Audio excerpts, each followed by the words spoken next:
Եվ այսպես երեք սկսեցինք այն, ինչ կարծում ենք, որ մեր օրերին եւ ընդհանրապես պարտավոր ենք անել։ Առօրեական հոգսերի զուգահեռ միշտ մարդ արարածը ունենում է հիմնական գործ,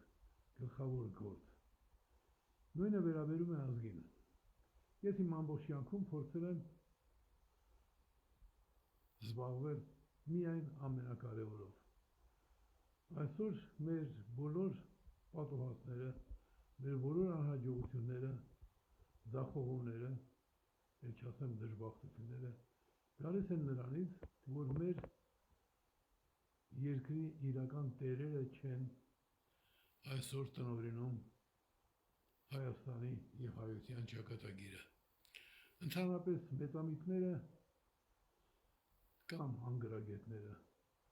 սիրում են խոսել այն բանի մասին, որ դե մարդիկ, դե ազգը դրանք թափթփուկներ են, մեծ մասը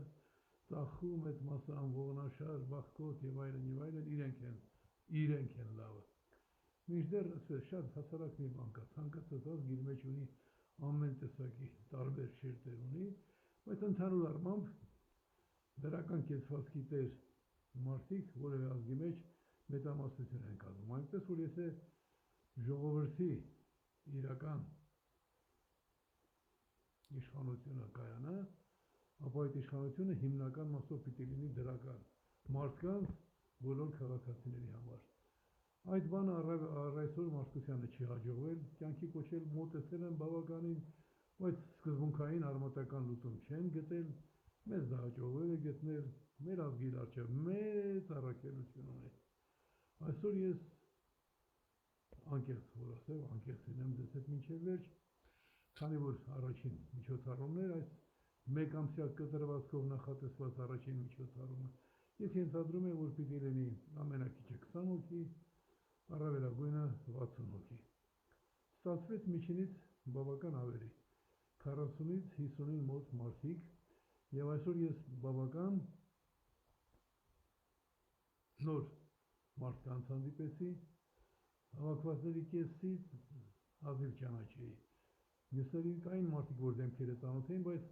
բացահայտումներ կատարեց, եւ ինձ համար ամենակարևոր բացահայտումն այն է, գուցե այդ բառերի հեղինակը հիմա կլսի ինձ, կհասկանա, կուրախանա նաեւ, ասում էր, որ ինքը հավատացել է, որ մեր ազգը դեռ առաքելություն ունի կատարելու եւ մեր որդեգրած ծրագրերի առումով ասաց, որ դա իսկապես քաղաքակրթական ներդրում է։ Այսինքն մեզնից անկախ ինքը ընդհանրապես վերացական մտածել է, որ մեր ազգը դեռ հատուկ համամարտկային նշանակության առաքելություն ունի կատարելու եւ բացարձակ ժողովրդավարության գաղափարում գտնում է այդ առաքելությունը, որոշ ներկայացներ ճշտեց եւ այլն։ Նոր 6 հոգու հետ եմ ծանոթացել, գիտեք, մի մարդու համար 5-6 հոգու հետ ծանոթանալը օրվա մեջ եւ նրանց մեջ խորություն տեսնելը հարստություն է։ Ամեն մարդու եւ ամեն օր չէ բախտ վիճակվում գտնել այդպես հոգեհարազատ ազնիվ մարդկանց։ Բայց սա դեռ միայն սկիզբն է։ Ես ուզում եմ բոլոր նրանց, ովքեր որ մտածում են, թե դե լավ քիչ են եւ այլն, ասեմ, որ ես ավելի քիչ մարդկանցով եմ եղել։ Եվ երբեք չեմ առաջնորդվել օրինակ բերեմ, որ համոզիչ լինի։ Ես ապրում էի ժամանակներում, երբ մարդկանց հիմնական մասը ձգտում էր դառնալ կոմկուսի անդամ, կարիերա անել, խցկվում էին կոմունիստական կուսակցություն։ Դեմիրճյանը դա հասցրեց նույնիսկ կաշառքով կոմունիստական կուսակցության անդամ դառնալու համար կաշառք էին տալիս։ Այսինքն Հայաստանը այդպիսի անբարոյական մակարդակի էր հասել։ Եվ ուր են դրանք իրենց արժեքներով, դրանք բոլորը վերջում եկան այն մի քանի տասնյակ առավելագույնը 200 մարդկանց կողմը, ովքեր տատանումներով, բայց ի վերջո այլ արժեքներով էին ապրում։ Եվ եթե տեղի չունենար այդ շարժը, հավատացնում եմ ձեզ, շատ վաղուց Հայաստանը կլիներ Արցախի վիճակում։ Մենք հասցրինք Հայաստանը դարձնել միջազգային իրավունքի ենթակա։ Հիմա էլ Եթե կան մարդիկ, որ կարծում են, թե ես պիտի ինչ-որ անորակ քանակի վրա դնեի իմ հույսը, կամ հույսեր կապեի, սխալվում եք։ Շատ հանգիստ, երբեմն նույնիսկ բացարձակապես մենակ։ Ես եղել եմ ճշմարտության հետ։ Երբ դու տիեզերական օրինաչափությունների հետ ես, հանրամատչելի լեզվով ասած, երբ դու Աստծո հետ ես, ձգտում ես դեպի Աստված, ոչ թե Աստված քեզ հետ է։ Ես 20 տարեկանում մի երգ ունեմ, չէ՞, Աստված մեզ հետ է եւ օրհնյալ է մեր ուղին։ Աստված քեզ հետ կարող է լինել միայն մի դեպքում, եւ դու ես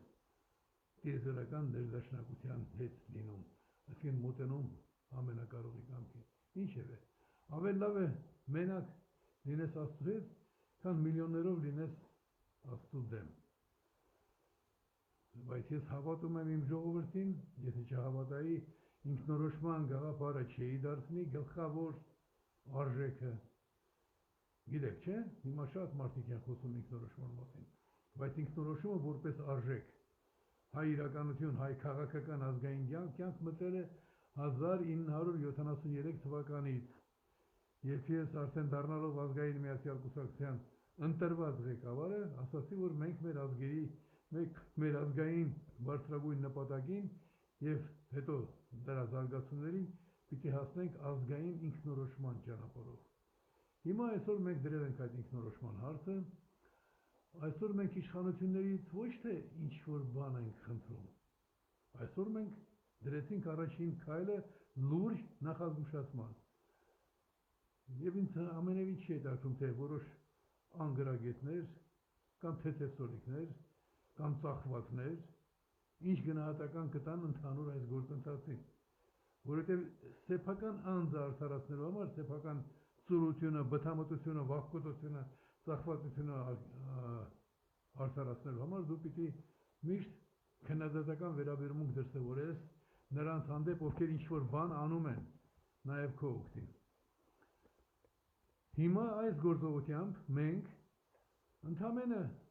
4 տասնյակ մարդիկ սկսեցինք մեզ ազգային խնդիրներից շեղող,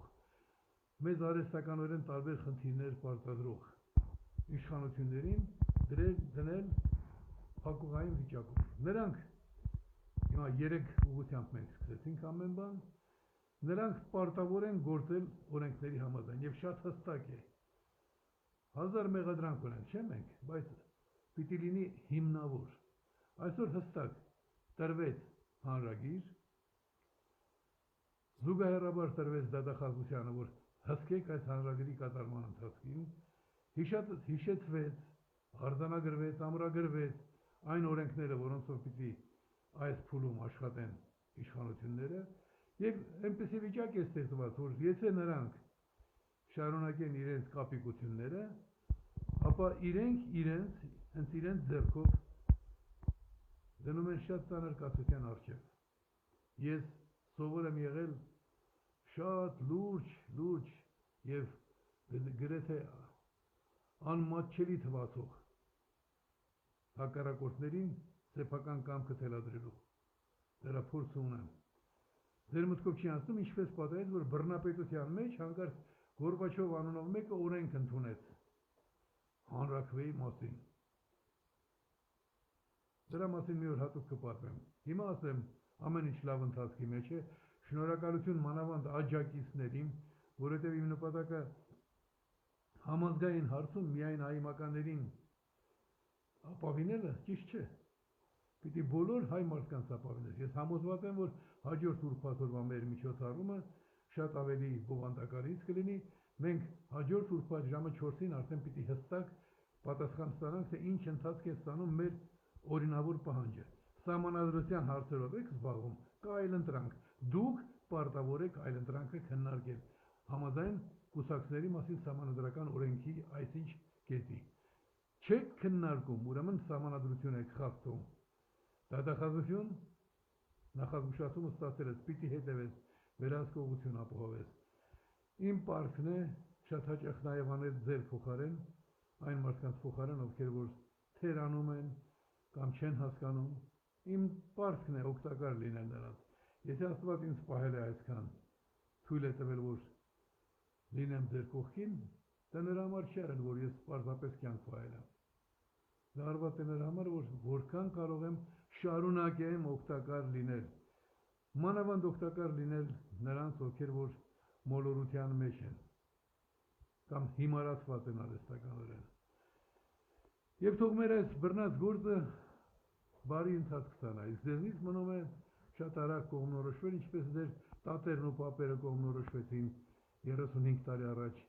ու Լենին պարտիա Գորբաչով գոռալով հանդերձ եկան ասեցին հայրիկյան, դու ճիշտ ես, անկախություն հանրաքվեի ճանապարհով, մենք ազգ ենք, պիտի պետություն ունենանք։ Հիմա էլ ասում եմ, մենք ազգ ենք եւ այդ պետության տերը պիտի լինեք դուք մարդիկ։ Եթե մյուսները են կոմունիստական ժամանակներից եկած բացասական այդ արատավոր մոտեցմամբ մտածում են ինչ որ կուսակցություններ ստեղծել, խցկվել դրանց մեջ ինչ որ բանի տեր դառնալ։ Ես ի սկզբանե տեր եմ դարձել բանտերի, չեմ վախեցել, օրինակ եմ ծառայել, կազմակերպել եմ նվիրյալ մարդկանց, եղել եմ իրենց առաջնորդը եւ նրանցից այնպես չի որ որևէ մեկը ինձ ավելի շատ տարիներ է անցկացրել բանտերում։ Եվ ի վերջո կարող ասել եմ, չէ, հասցնել մի անգրվանի։ Հիմա էլ ես չեմ հասցնողը, իմ միջոցով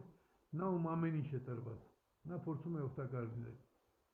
Կօգտվեք այս հնարավորությունից, կօգտվեն նաև ձեր երեխաները։ Չեք օգտվի, չենք օգտվի,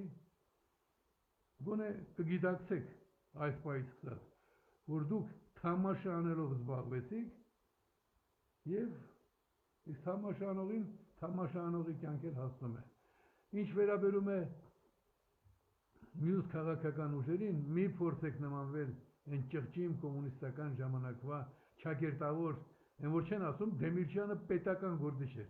Այ ապուշներ, պետություն կար, որ Դեմիրճյանն էլ պետական գործիչ լիներ։ Կարող եք ասել նոմենկլատուրայի անդամ էր, բայց փորձում էր օգտակար լինել։ Շատ ավելի օգտակար է եղել Քոչինյանը։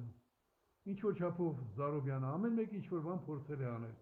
Բայց պետական մի կոչեք էլի, նշանակովի վարձկաններին պետական չի կարելի կոչել։ Պետականը սկսվել է 1990 թվականից, բայց դա էլ մեր հակառակորդները վերցրել են ու մինչև այսօր փորձում են պահել իրենց վերահսկողության տակ։ Տարածեք իմ այս խոսակցությունները, սրանցից ոչ մեկը կատարյալ չեն, բայց սրանք բոլորը ձեզ մոտեցնում են ճշմարտությանը։ Եվ ես էլ ձեզ հետ փորձում եմ մոտ լինել ճշմարտությանը իմ ազգին օգտակար լինելու համար։